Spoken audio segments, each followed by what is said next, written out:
Last time on We Attempt New Things. I want to create a YouTube video. To create a YouTube video, you're going to need a script. I can move on to the next few steps: audio, visuals, and music. But after all the relatively easy stuff is done, it's time to move on to, by far the hardest part of creating the video, the editing.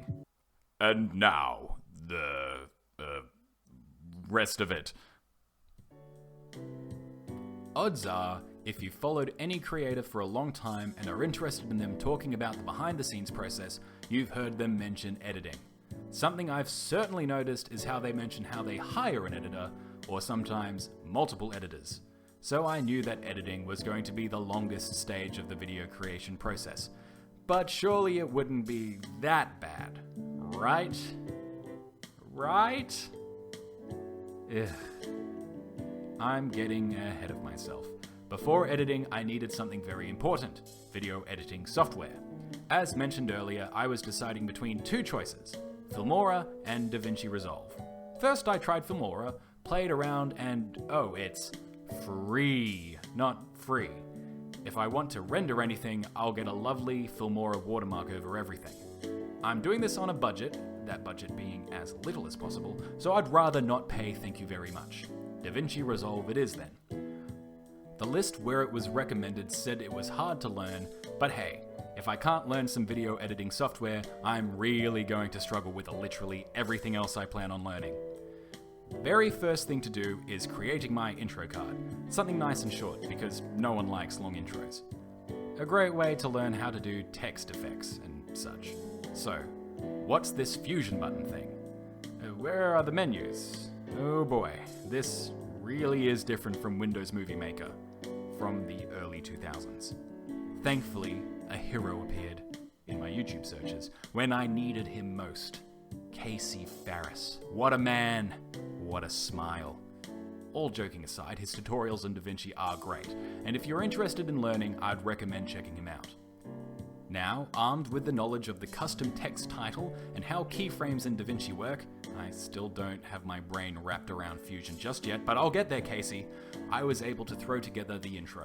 Sound effects were rake, swing, whoosh, close, and crash, impact, sweetener, courtesy of YouTube's audio library, though altered, mainly pitch-bended and slowed down to give them a deeper sound. I exported it without issue, whacked it into an easy-to-find folder — folder management is important for any digital project — and started on the YouTube channel creation DaVinci project proper. Import the narration, the background music, and the intro, put them into the timeline, everything smooth sailing so far. Now the visuals. While I did have plans for certain animated text sections, though calling them animated is a bit of an overreach, and there were going to be screenshots littered throughout, that would still leave the bulk of the video as a black screen.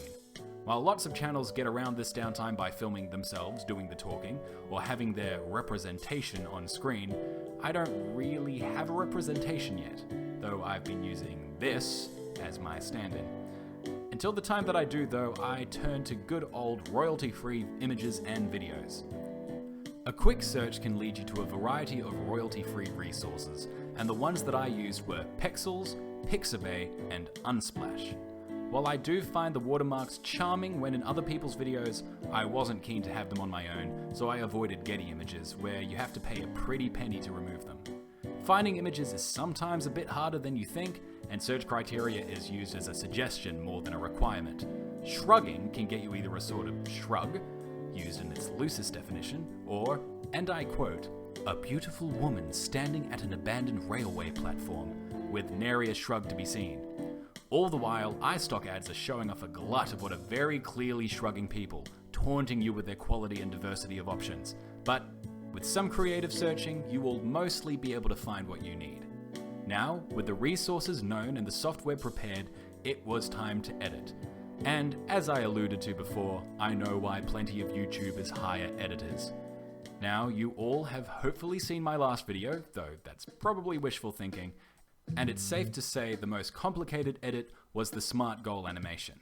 The vast majority of the video was, to put it bluntly, a glorified slideshow. If I played the music in the background and put everything on Google Slides, or whatever people use for presentations nowadays, I could perform the video live. But just because something isn't complicated doesn't mean it doesn't take a lot of time. Playing the audio, finding a stock image or video to match the audio, downloading it, putting it in my stock image or stock video folder, recording the name of whoever created it for the credits, importing it into DaVinci, and timing it with the audio I just listened to. None of that was hard, but it sure was grueling. Even worse was, because I was being such a stickler for timing whatever stock item I used to the audio, it meant I couldn't listen to anything else.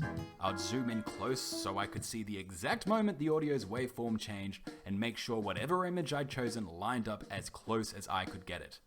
With all that, here are some positives. Number 1, editing is a skill, and the more videos I make, the better I'll get at it.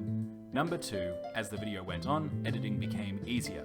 Mainly due to not needing to find new images. I have no qualms reusing images several times a video. I've got my representation, the audience representation, a video for time, an image for something stressful, and the list goes on. That means the searching, downloading, and importing time will all be saved in the future. Number 3, when things got more doing focused, as in referring to stuff being done, I could use the screenshots or text representations to show what I meant. And the reason that previous video did require more abstract images was because it was half introducing and half doing. I'm also going to implement better practices while making videos to make sure I don't miss out on screenshots or try to recreate things, which should make editing the doing process much more streamlined. Eventually, after many days of editing, the credits were created and editing could finally said to be done. With the hardest and most arduous part of creating the video completed, all that's left to do is export. Thankfully, DaVinci has a YouTube setting, which was handy. Add it to the render queue and there's an error? Alright, let's try again. It failed. Again. Alright, let's Google this error. And looks like there's a video. Alright, let's hope this works. Third time's the charm. Oh, it did. It works. Thank you. Edovasta. Now to watch it through. Yup, I was not wrong when I said it was rough around the edges. But you know what? There's nothing in there that's a deal breaker. It's something I'm going to have to get used to, biting the bullet on something I could definitely improve on if I sank more hours into it. Though, if I did that, nothing would ever get released. Don't let the perfect be the enemy of the good. Attribute that to either Voltaire, Confucius, Shakespeare, or Gretchen Rubin. They all have a version of it. But the journey is not yet done. There are still a couple of steps. The upload, for one. But that's a matter of waiting. Oh, wait, no, there's a bunch of other things. I haven't uploaded a video anywhere in over 10 years. Gosh, what are all these things? The title, I want to make a YouTube channel, I guess. Description, how did I forget that? Then there's the thumbnail. The title card isn't showing up. Why is it showing the old man? I'm going to have to create a custom one, aren't I? Yeah, alright. I also have to verify my mobile number in order to upload a custom thumbnail. Well, it's too late to get a burner phone for this channel. I guess that's done. No playlist for now, not made for kids. I mean, it's kid friendly, but it's not made for kids. Not age restricted, no paid promotion, automatic chapters. I'm curious to see if it gets it right. Tags? I haven't really thought about it, but I guess YouTube, for one. Channel would be obvious. Channel creation as well. We attempt new things and want, for sure. Goals, maybe? Smart goals too? This is harder than I thought. Probably some general tags. Creativity would work. Can I add tags after the fact? I hope so. That's probably enough tags for now, I think. Recording date, not necessary, though I'll put myself down as Australia for location. Standard license, embedding and publish to subscription feed. I mean, all my 0 subscribers that I have since it's the first video. Can people sample my video for shorts? I mean, I guess so. Category? Now, that's interesting. I mean, it's not a how-to per se. I mean, I am detailing the steps, but not as a walkthrough. It'd be pretty terrible at that. It's not comedy, not gaming, not music. Education would be a misnomer unless you count learning about my journey creating a channel as education, I guess. People and blogs is probably the most accurate. I suppose that it is more or less a video diary about me doing something, so I guess that'll do. Hold the inappropriate comments, not like it'll get many comments in general, and sure, show the like-dislike bar. What's the worst that could happen?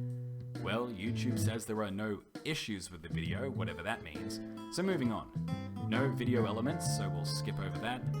now copyright infringement, which there thankfully is none, meaning my overcautiousness paid off. Publishing, and here's the rub. I actually plan to prepare a few videos before I release the first one, just to give myself a bit of a backlog and some time. After doing some research, rather than setting it as a private and making it public, I couldn't find a definitive answer if this meant the upload date would be the publicly published date or not. I decided to make the video scheduled. This way I can view it and update it before it gets released. But it also lights a bit of a fire under me with a soft deadline, though obviously I do have power over that deadline. But I'll try not to change it unless there are some extenuating circumstances.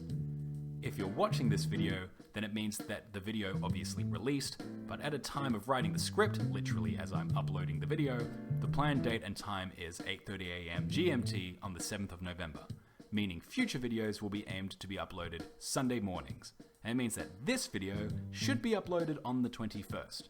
Well, here goes nothing, and it's uploaded. The final item can be marked off. The first goal is a success.